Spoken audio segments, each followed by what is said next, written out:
dia de consagração, dia de renovo de aliança, renovo de compromisso com Deus, muito importante.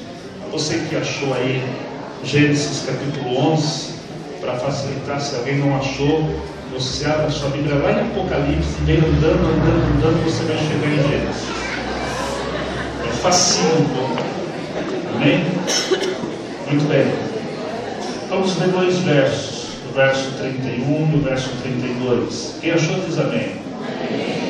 Diz assim a palavra de Deus: tomou Terá a Arão, seu filho, e a Ló, filho de Arão, filho de seu filho, e a Sarai, sua nora, mulher de seu filho Abrão, e saiu com eles de Ur dos Caldeus, a fim de ir para a terra de Canaã, e vieram até Arã, e ali habitaram. Foram os dias de Terá 205 anos, e morreu Terá em Arã. Cubra a tua cabeça, fecha os teus olhos. Senhor nosso Deus e Pai de glória, o Senhor conhece o nosso coração, o Senhor sabe todas as nossas necessidades, a nossa fraqueza, sabe, Senhor, o quanto nós precisamos do Teu Espírito nos instruindo na palavra da verdade. E nesse momento nós preparamos o nosso coração, como se prepara uma terra para receber a boa semente, Pai. E que esta semente, que a Tua palavra possa encontrar em nós uma terra fértil, e assim produzir um bom fruto da Tua palavra em nós, Senhor, para que a Tua verdade venha se tornar realidade em cada um de nós. Senhor, que não seja uma palavra emotiva, nem uma palavra sensacionalista, mas que seja a revelação vinda do Senhor, direta para o nosso coração, no nome do nosso Senhor e Salvador Jesus Cristo. Digam amém. Glórias a Deus. Irmãos, eu quero tratar de um assunto voltado àqueles que irão renovar a sua aliança com o Senhor, e a vocês que decidiram abandonar o caminho de vocês. Aquilo que está registrado em Isaías capítulo 55, verso 8. Porque os meus pensamentos são mais altos do que os vossos pensamentos, e os meus caminhos mais altos do que os vossos caminhos. O que nós entendemos? Entendemos que o Senhor, Ele não se sujeita a andar pelos nossos caminhos, caminho de pecado, caminho de fraqueza, caminho, muitas vezes, de tanta imundícia por causa do pecado. Mas entendemos que o Senhor está dizendo, quando Ele diz: os meus caminhos são mais altos do que os vossos caminhos, que Ele nos toma pela mão e nos tira do nosso próprio caminho, assim como um dia Ele me tirou desse caminho. Ele tirou muitos que aqui estão nesse caminho, está tirando você desse caminho e leva a andar pelos seus caminhos, caminho de vitória, caminho de bênção, caminho de conquista, caminho aonde nós certamente vamos nos alegrar. Agora, voltando aqui para os dois versos que nós lemos. Um dia o Senhor chamou, olha aqui a promessa de um lugar bom, a promessa de um lugar de vitória, a promessa de um lugar de conquista, começou já em Gênesis, quando Deus preparou um lugar especial, um lugar onde existia todo tipo de fruto, onde existia todas as coisas boas, para aquilo que Deus criou de uma forma diferente. Deus criou a sua imagem e semelhança, estou me referindo ao homem. Então, desde aquele momento, Deus quis que o homem, quando eu falo homem, estou falando gênero humano, homem e mulher, vivesse num lugar de alegria, num lugar de bênção, num lugar onde ele viesse ficar satisfeito com tudo que ele pudesse participar. E andando um pouco mais adiante, antes de Abraão, o Senhor chama o pai de Abraão, Terá, e diz assim: escuta, Terá, uma vez que eu tirei Adão do jardim, um lugar que eu preparei com muito carinho, mas por causa do pecado, ele ficou impossibilitado de viver nesse jardim que eu preparei. Porém, eu preparei um outro lugar de bênção. A Bíblia fala muito de uma terra onde mana leite e mel. Traduzindo, quando fala do leite, fala do alimento, fala de nós sermos satisfeitos em todas as nossas necessidades. Quando fala de mel, fala de doçura, nos traz alegria, contentamento. E a Bíblia fala muito sobre essa terra que mana leite e mel. E o Senhor chama terá e disse: eu tenho uma terra preparada para vocês, um lugar muito bom, um lugar onde mana leite e mel. Segundo os historiadores, os teólogos, eles chegaram a uma conclusão que é uma terra onde as vacas, ela produz tanto leite que quando elas estão na época da cria, elas saem andando e o leite realmente vaza e cai pela terra. E um lugar onde existe muita abelha nas rochas, que quando elas fazem a sua casa e produz o mel desce pelas rochas, pelas pedras. É uma cidade realmente muito boa, muito produtiva. Eu costumo dizer que quando o Senhor diz que nos daria uma terra que mana leite e mel, uma terra boa, eu digo assim, que é tão boa a terra que a vaca chega a dar 50 litros de leite por dia. E se tiver necessidade de dar uma chacoalhadinha nela, dá até leite em pó. Tão boa que é a terra. E Deus faz. É uma terra muito boa. E Deus disse para Terá, sai de uma terra chamada Ur dos Caldeuses e vá para uma terra chamada Canaã. É lá a terra que eu reservei a vocês. É lá o lugar que eu quero colocar a vocês. Quero me dirigir aos batizandos. Hoje vocês estão tomando uma decisão importante. Ouviram, através do seu pastor, a palavra de Deus, o chamado de Deus, para deixar uma terra improdutiva, para deixar uma terra de miséria, uma terra de necessidade, para ir para uma terra onde existe fartura. Isso está acontecendo com vocês nessa noite. E pega Terá, a sua família, o seu filho Abraão, a sua nora, o seu sobrinho, o seu irmão, e decide ouvir a voz de Deus e abandonar aquela terra improdutiva, aquela terra contaminada pelo pecado, aquela terra cheia de imoralidade, e partir para onde Deus determinou, um lugar onde Deus preparou. Isaías capítulo 1, verso 19 diz: se quiserdes e me ouvirdes, comereis o bem desta terra. E ele ouve ao Senhor e sai. Ele anda aproximadamente, parece que 900 e alguns quilômetros, e chega em Harã.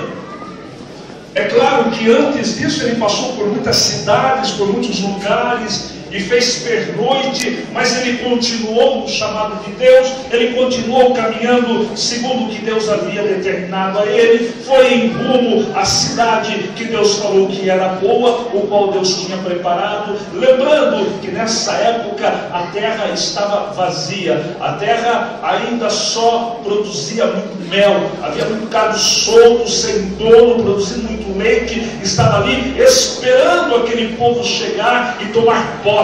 Era só chegar e tomar posse daquela terra e possuir aquela terra.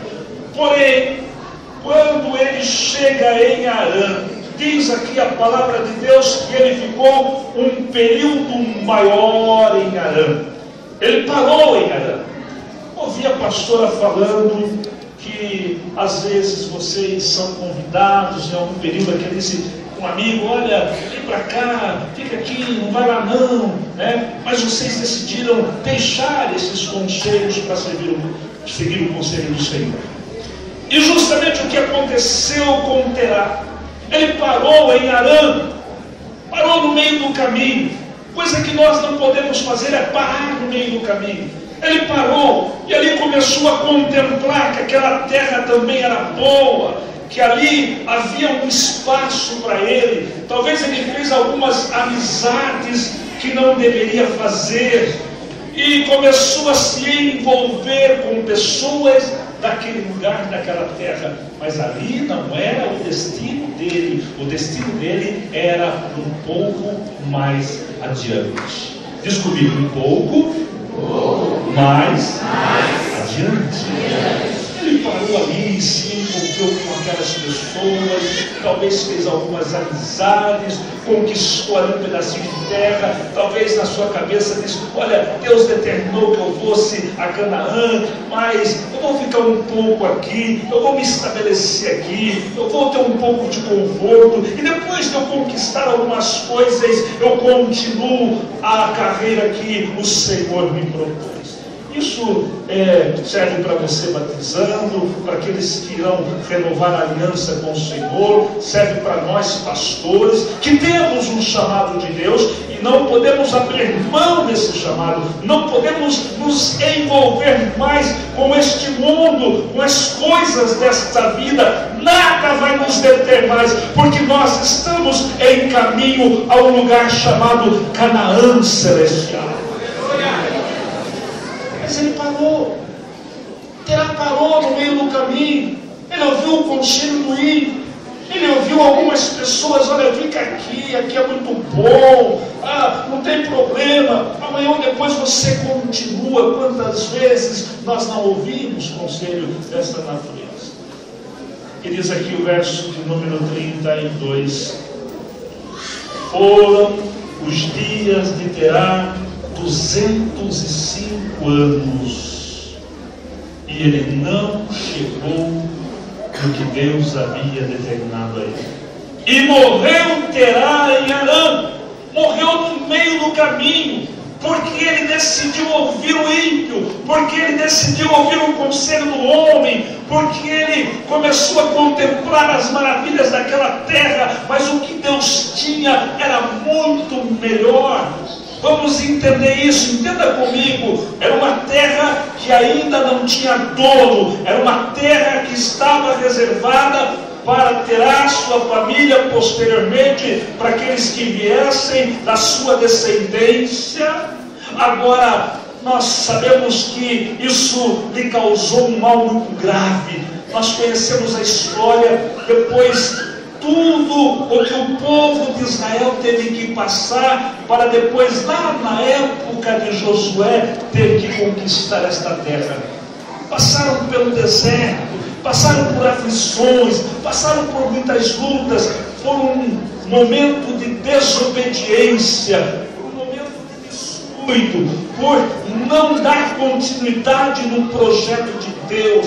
Então você que está começando a carreira, não abra mão dessa carreira, não abra mão dos caminhos do Senhor. Você vai ouvir muitos convites do mundo, até mesmo da tua casa, daqueles que estão vivendo com você dentro da tua casa, da tua família, estou me referindo. Vai ouvir muito convite: olha, não vai na igreja hoje não, nós vamos fazer uma festa, um churrasco, vamos passear, você tem que aproveitar a vida. Irmãos, aproveitar a vida é estar andando nos caminhos do Senhor até alcançarmos a terra prometida, aquilo que Deus determinou para cada um de nós.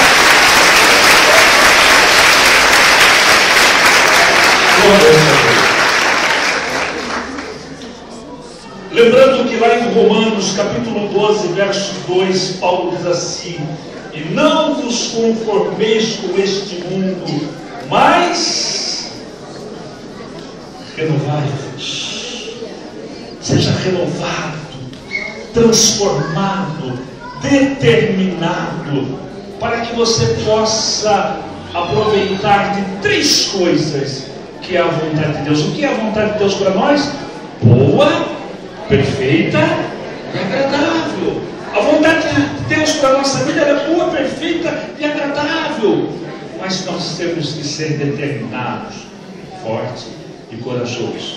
Eu vou contar uma história que, se você quiser acompanhar comigo, Atos dos Apóstolos, presta atenção nessa história. No capítulo de número 20, acontece um fato muito interessante. Alguém que estava no culto, participando de um culto dentro da igreja, Atos capítulo 20, O verso 7 diz assim, presta atenção. No primeiro dia da semana, tendo nos reunido a fim de partir o pão, Paulo, que havia de sair no dia seguinte, falava com eles e prolongou o seu discurso até a meia-noite. Vamos parar, olha para mim. Às vezes Satanás, para nos tirar dos caminhos do Senhor, começa a questionar as atitudes do pastor. A pastora, porque a pastora fala demais. Porque o culto está demorando demais. E diz aqui a palavra que Paulo prolongou o seu discurso até a meia-noite. Não terminou o culto 9 horas, mas foi até a meia-noite. Presta atenção. Ora, havia muitas luzes no cenáculo onde estavam reunidos.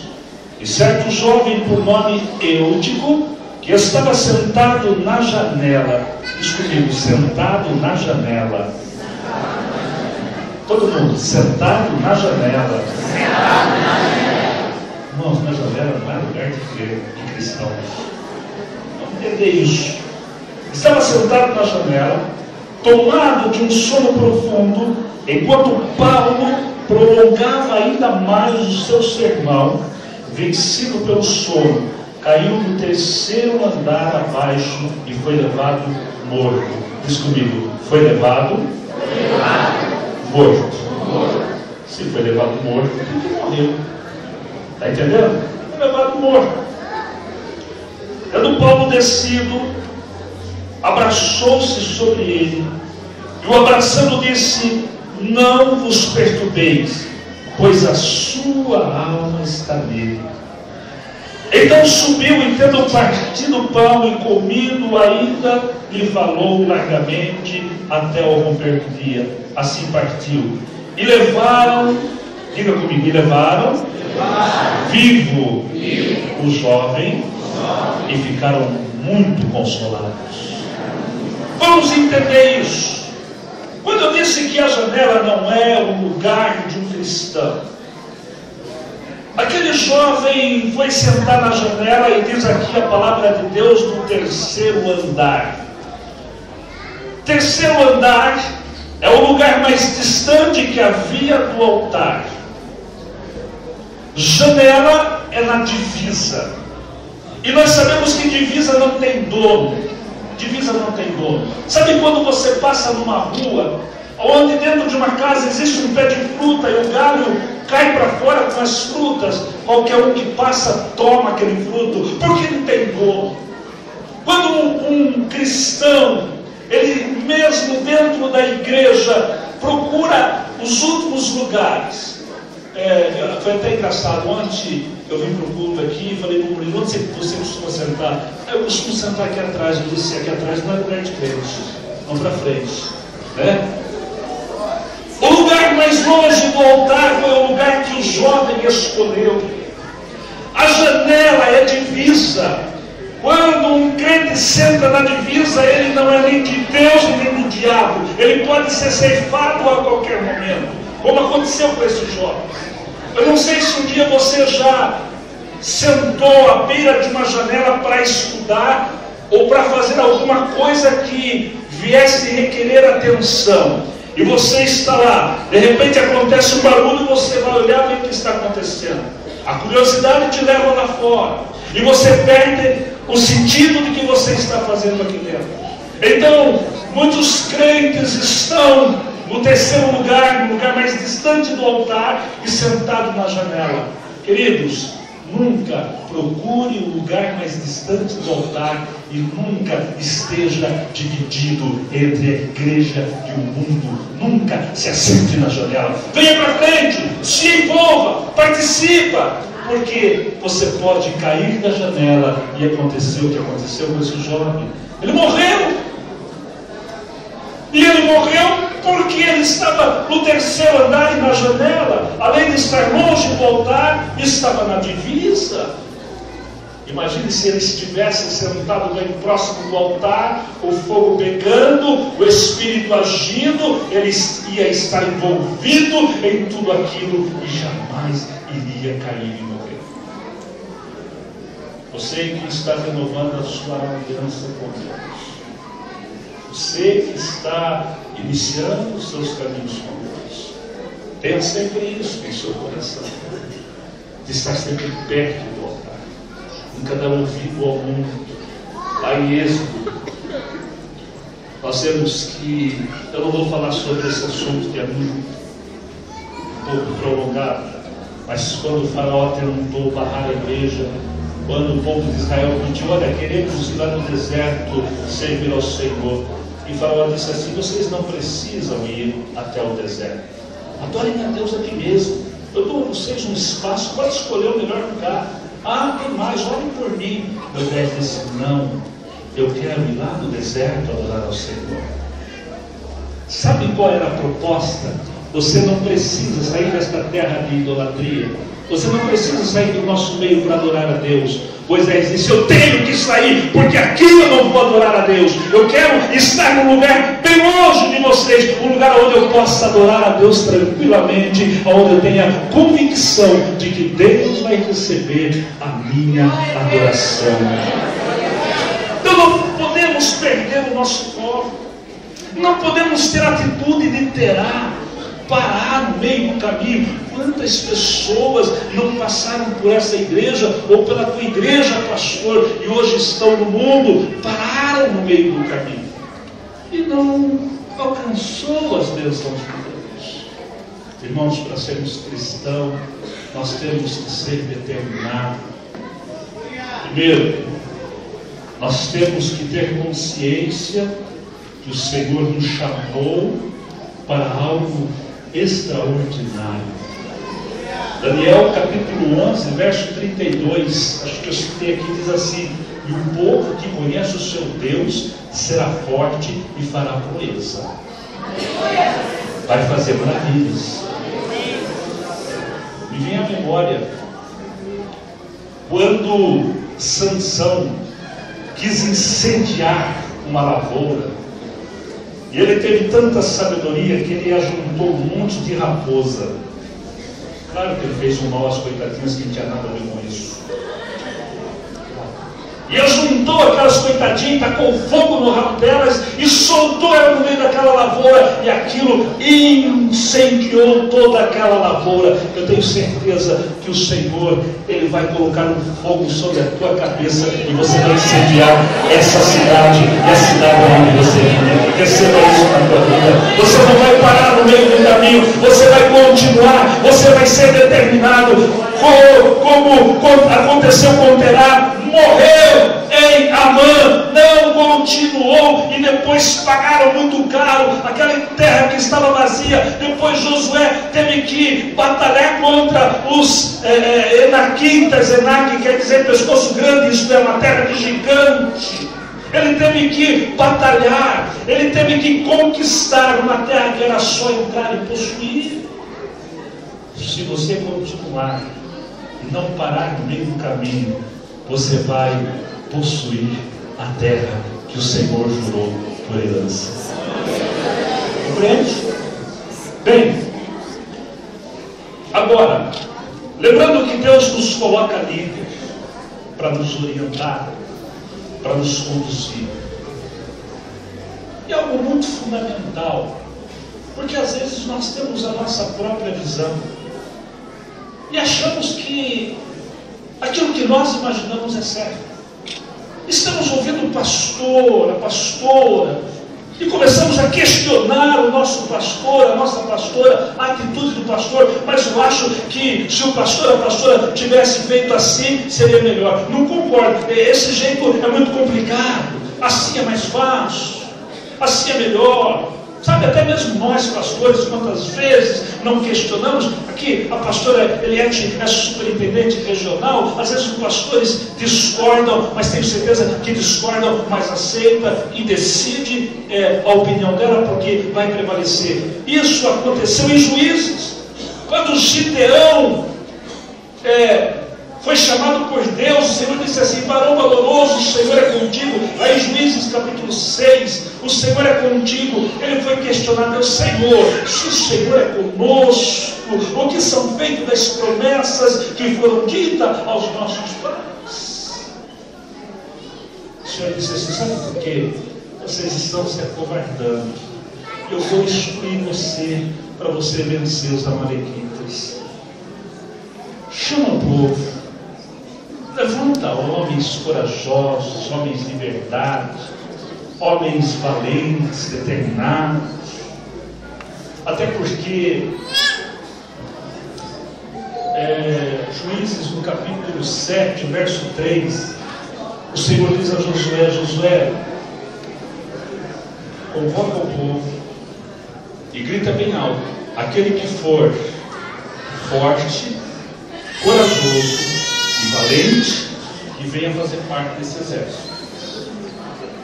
Deus não quer covarde, Deus não quer medroso. Você que está começando hoje, saiba que Deus quer pessoa determinada. Eu venço em nome de Jesus, eu conquisto em nome de Jesus, eu vou alcançar este lugar em nome de Jesus. Alguém diz: olha, mas é difícil, mas o meu Deus, Ele é Deus do impossível. E foi Ele quem me prometeu. Isso é ser homem de verdade. Deus não quer covarde. Lá em Deuteronômio capítulo 20, verso 8 diz assim: e os líderes continuarão a dizer ao povo: aquele que for tímido, covarde e medroso, que volte embora, para que porventura não venha amolecer o coração dos seus irmãos. Agora, uma coisa que me chama a atenção, pastor Elias: quando Gideão chamou aqueles 300, que de 32 sobraram 300, conhecemos bem a história. Quando Gideão chamou aqueles 300, ele deu, posso pegar esse pouquinho? Ele deu um vaso de barro na mão daquele homem. Ele deu uma tocha acesa e colocaram a tocha dentro do vaso. E ele deu o quê? O que mais? Uma trombeta. Aí aqueles 300 homens disseram: escuta, Gideão, você está errado. Como que nós vamos lutar contra os amalequitas com uma trombeta? Vamos bater a trombeta na cabeça deles? Vamos tacar o vaso na cabeça deles? Eles vêm contra nós com espada, com couraça, com lança, e você nos dá na mão um vaso de barro, uma trombeta e uma tocha de fogo. Muitos acreditam que voltaram embora porque não procuraram andar na visão do seu líder. Deus dá visão ao líder. Como dizem Amós 3, 17, né? 3, acho que 17. Deus não revela nada sem antes revelar ao seu profeta. Aí nós vamos entender. Por que quebraram? Por que deu um vaso, a tocha acesa, a trombeta? Imagine você, separou 3 grupos de 100. Um grupo aqui, um aqui, outro aqui. Os amalequitas no meio. Já de madrugada, ainda escuro. De repente, aquele barulho de quebrar o vaso. E de repente, aquele clarão em 3 pontos. E de repente aquele toque de trombeta, começaram a tocar trombeta, os amalequitas ficaram apavorados, e diz: olha, nós somos em 1000, mas existem 3000 nos cercando, vamos dar o pé. Agora, uma coisa muito importante: nós temos que aprender a tocar trombeta. Sabe o que é tocar trombeta?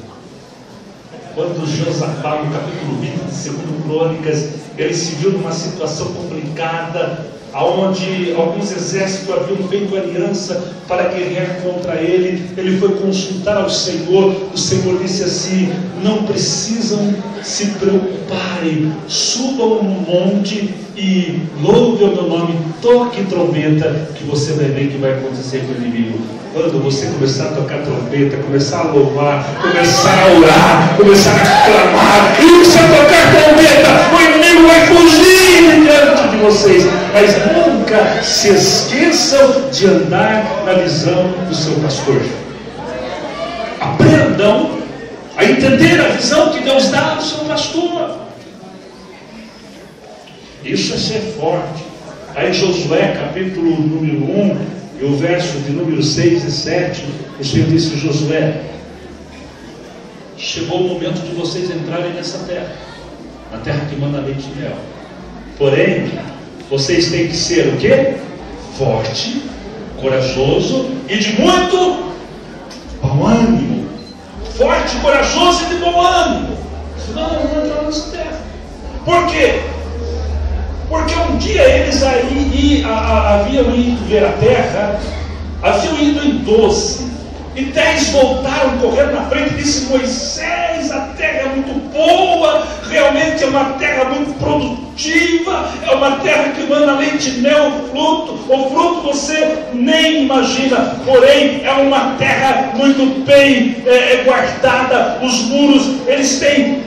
muros de fora têm 4 metros de largura por 6 de altura. Tanto é verdade que a casa de Raabe era construída em cima, não é verdade? Construída em cima do muro. E os muros de dentro, eles tinham 2 metros de largura por 6 de altura. Não dá para nós entrarmos nessa terra. E lá em Números, capítulo de número 14, verso 8, Josué diz assim: Moisés, não dê ouvido a esses homens. Se o Senhor se agradar de nós, nos introduzirá nessa terra e nos dará, porque é uma terra que mana leite e mel. Tão somente não sejamos rebeldes contra o Senhor nosso Deus. Se o Senhor se agradar de você, por você ser um tocador de trombeta, o Senhor vai colocar você dentro dessa terra. Quem quer tocar trombeta diz amém.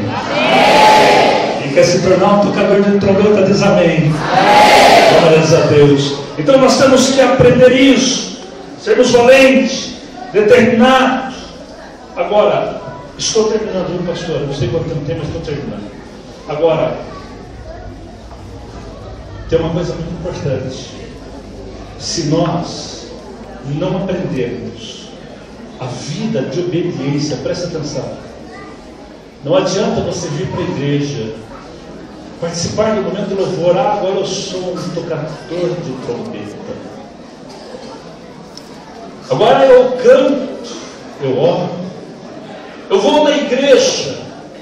Porém, se nós não aprendermos viver em obediência à palavra de Deus, também não vamos entrar nessa terra. Deus determinou a Josué que ele fosse forte, corajoso, de muito bom ânimo. Forte para lutar e vencer. Corajoso para colocar em prática a vontade de Deus. João capítulo 14. E o verso 15 e o verso 16 diz assim: Não foste vós que escolheste a mim, mas eu vos escolhi a vós e vos designeis para que vades e deis fruto, a fim de que o vosso fruto permaneça, para que tudo quanto pedires em meu nome, Ele vos ensina. Você vai receber. Vamos entender isso, irmãos. Fruto não é alma, não é alma. Porque se fosse ganhar alma, se nós ganhássemos uma alma e ela não permanecesse, então nós não poderíamos pedir nada para Deus. Mas fruto é aquilo que está em Gálatas capítulo 5, verso 22 e 7. Fruto do Espírito. Está entendendo? Fruto do Espírito. E quando nós vivemos aquilo em forma de obediência, então nós vamos entrar num lugar de bênção e de prosperidade. Para terminar, abra sua Bíblia em 2 Crônicas. 2 Crônicas, segundo porque é livro, né? O capítulo 31. Muito interessante. Isso aqui me enche de alegria. Não é porque eu sou pastor, mas eu fui membro por um período de tempo e procurei viver isso. Diz assim, verso 1 em diante: Acabado tudo isso, todos os israelitas que ali estavam saíram da cidade de Judá e despedaçaram as colunas, cortaram os asserims e derrubaram os altos e altares por todo Judá e Benjamim, como também em Efraim, Manassés, até o destruírem de todo. Depois voltaram todos os filhos de Israel para a sua cidade, cada um para a sua possessão. Não feche a Bíblia, mas olha para mim. Abandonar, destruir, o pecado, a imoralidade, a incredulidade, os caminhos mal o qual nós andávamos antes de aceitarmos a Cristo. Mudança de vida, obedecer a palavra de Deus, entender o chamado de Deus. Mas não é só isso. Continua, verso 2: e Ezequias estabeleceu as turmas do sacerdote e dos levitas, turma por turma, cada um segundo o seu serviço, tanto o sacerdote como os levitas para os holocaustos e as ofertas pacíficas, para ministrarem, renderem graças ou ações de graças e cantarem louvores nas portas do arraial do Senhor. Louvar a Deus, ter um coração de adorador, mas não é só isso. Continua: a contribuição da fazenda do rei foi destinada para os holocaustos da manhã e da tarde, e os holocaustos do sábado, das boas novas e das festas fixas, como está escrita na lei do Senhor. Além disso, ordenou ao povo que morava em Jerusalém que desse a porção pertencente ao sacerdote e aos levitas, para que eles se dedicassem à lei do Senhor. Às vezes existe muita crítica, né? O pastor vem da igreja, o pastor pega salário da igreja. Obreiro é digno de seu salário e também a ordenação de Deus.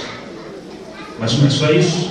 Verso 5: logo que esta ordem se divulgou, os filhos de Israel trouxeram em abundância as primícias do trigo, do mosto, do azeite, do mel, e todo o produto do campo. Também trouxeram em abundância o dízimo de tudo. Irmãos, inclui em obediência a Deus sermos ofertantes e dizimistas. É obediência a Deus. Se nós não tivermos esses princípios em nossa vida, como é que nós entraremos na terra prometida? Quando o salmista diz assim: feliz é o homem que anda nos caminhos do Senhor, e não ouve o conselho do ímpio, nem se detém no caminho dos pecadores, e nem se assenta à roda dos escarnecedores. Entenda isso. Muitas pessoas que estão na igreja tocam trombeta, oram, tem até função dentro da igreja, mas não são dizimistas. Preste atenção. Quando diz que não deve seguir o conselho do ímpio, mas tem crente que prefere ouvir o ímpio, o conselho do ímpio, do que a palavra de Deus. Quando alguém lá no seu trabalho, que vive com você, que não é convertido, diz a você: você vai na igreja, levar 10% na igreja, dá dinheiro para o seu pastor. Às vezes você balança mesmo, né? Mas é o ímpio que está dizendo. A palavra de Deus é diferente. Agora, preste atenção, o resultado disso. O que eu quero apresentar a vocês é o resultado disso.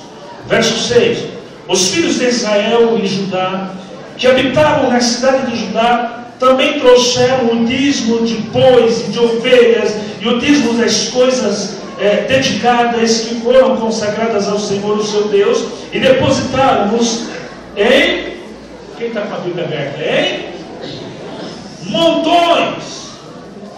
Olha lá, em montões. No terceiro mês começaram a formar os montões, e no sétimo mês acabaram. Entenda isso. Vamos parar um pouco aqui. Entenda isso. O povo estava vivendo um período de necessidade, um período de escassez, onde a terra não estava produzindo o que deveria produzir. Quando eu citei lá atrás que Gideão disse: Senhor, se o Senhor é conosco, o que são feitas das promessas que o Senhor disse aos nossos pais, não está acontecendo na nossa vida. Aí Deus mostra que não estava acontecendo por causa da rebeldia, por eles se tornarem covardes, por eles se recuarem. Aqui, na época de Ezequias, o povo começou a passar necessidade, porque deixaram de ofertar, porque deixaram de dizimar. Aí Ezequias disse assim: escuta, nós estamos quebrando um dos princípios de Deus para a nossa vida, e nós precisamos voltar a ter aliança com Deus, se quisermos viver a promessa de Deus. Tragam do pouco que vocês têm a oferta e o dízimo. E o povo pegou do pouco que tinha. Talvez uma família tinha um punhado de farinha. Ele disse: deixa eu dividir esse punhadinho em 10. Pronto, o 10 não é do Senhor, mas não vai dar para nós comer. Não interessa, se o profeta falou, eu tenho que cumprir. Que levaram lá na casa do Senhor. Eu fico imaginando aquele homem que levou aquele punhadinho. Ele levou e colocou lá, e voltou para sua casa todo feliz, contente. Cumprir com a palavra de Deus. Quando ele chega na sua casa, a esposa diz: bem, o quê? Vem cá, você não sabe, misteriosamente dobrou a porção da farinha que nós tínhamos aqui. Ele disse: dobrou? Então pega do que dobrou e separa dessa parte que eu vou levar. E separou, e ele levou de novo daquilo que tinha dobrado, e disse para o profeta: isso aqui é de Deus, é o meu dízimo. E voltou para casa. Ele chega em casa, a esposa falou: bem, que foi? Você não sabe, o que havia dobrado, dobrou de novo, e começou a haver montões, segundo a palavra de Deus. É a Bíblia que está dizendo: em 3 meses foi suficiente para que em cada casa houvesse montões. Está entendendo o que é obediência a Deus? O que é andar nos caminhos do Senhor? O que é não parar no meio do caminho? Você que era dizimista e ofertante parou em Arã. Toma de novo o rumo para Canaã, porque lá é o teu lugar. Então diz aqui: e no 3º mês começaram a fazer os montões, e no 7º mês acabaram. Olha que coisa interessante, verso 8: vindo, pois, Ezequias e os príncipes, e vendo aqueles montões, bendisseram ao Senhor e ao seu povo, ao povo de Israel. Então perguntou Ezequias aos sacerdotes, aos levitas, acerca daqueles montões. Perguntou: escuta, o que significa isso? O que é esses montões no meio da rua? O povo não aceitava ficar com o dízimo do Senhor. Eles levavam lá, chegou o momento de se diga para o povo parar de trazer. O povo disse: aqui que eu vou parar de levar, não é meu, é do Senhor, e eu estou vendo as coisas aumentar aqui na minha casa, na minha vida, aqui que eu vou ficar aqui do Senhor. Toma, não quero isso, mas não cabe mais na casa do Senhor. Se vira para onde você quiser, mas eu não fico, porque é do Senhor, e a coisa está tão boa na minha casa que eu jamais vou ficar com o que é de Deus. Aonde vamos ver? Não sei. Deixa aqui na rua. E diz aqui a palavra que começaram a formar montões na rua, porque não tinha mais lugar para pôr. Receba sobre a tua vida. Na tua casa vai haver montões. Vai haver montões na tua casa. Entenda isso. Respondeu-lhe Azarias, o sumo sacerdote, que era da casa de Sadoc, dizendo: desde que o povo começou a trazer as ofertas para a casa do Senhor, tem havido o que comer e do que se fartar, e ainda tem sobrado. Vai, diga para o irmão que está ao seu lado: vai sobrar na tua vida, na tua casa, na tua despensa, no teu salário. Sabe quando você pega o contra-cheque e diz: não vai sobrar R$1, o dinheiro já foi. Vai acontecer diferente na tua vida. Você vai pegar o contra-cheque: ué, está sobrando o dobro do que eu recebia. É provisão de Deus. É o Jeová Jiré agindo na tua vida. Por que você não parou? Você está continuando.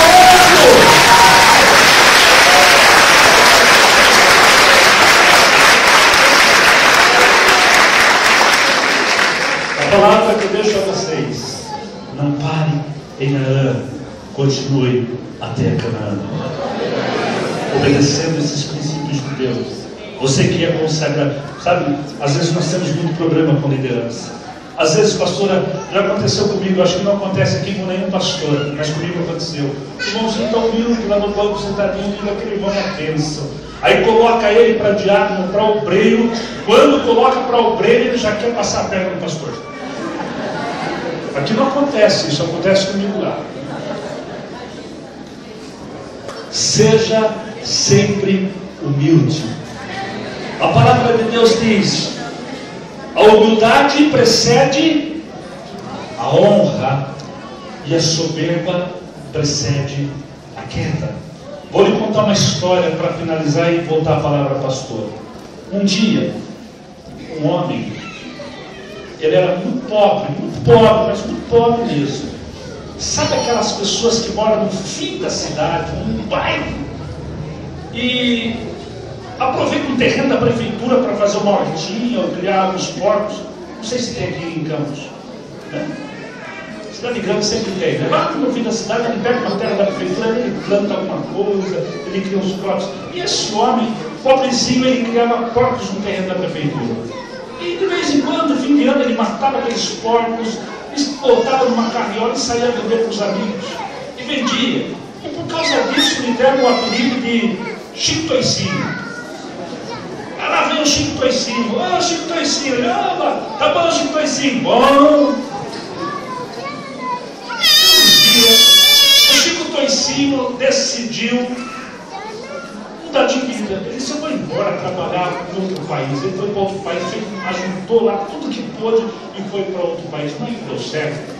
Começou a trabalhar, ganhar dinheiro, mandava dinheiro para cá e mandava comprar uma casa, foi comprou um sítio, comprou um carro novo, e ele ficou rico, né?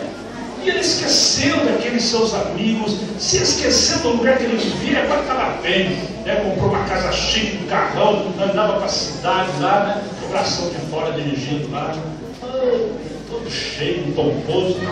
E passados alguns anos, ele falou: eu vou ver minhas origens. Eu vou voltar lá no bairro onde eu vivi. Agora eu estou bem. Eu quero que os meus amigos me vejam como que eu estou. Eles sempre me viram vendendo toicinho para a rua. Eu vou lá. E foi lá com o carrão dele, parou lá no chamado boteco que ele costumava frequentar, desceu lá todo chique, pomposo, né? Parou o carrão na porta, desceu, olhou, e um dos seus amigos antigos viu.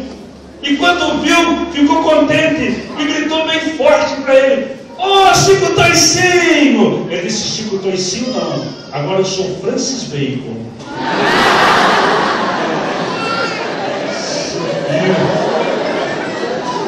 Subiu na cabeça. Entendeu, pessoal? Nunca deixe a soberba subir na tua cabeça. Lembre-se, a humildade precede a honra. Deus é quem vai honrar você. Deus é quem vai te colocar no lugar em que você deve andar. No nome do Senhor Jesus. Amém?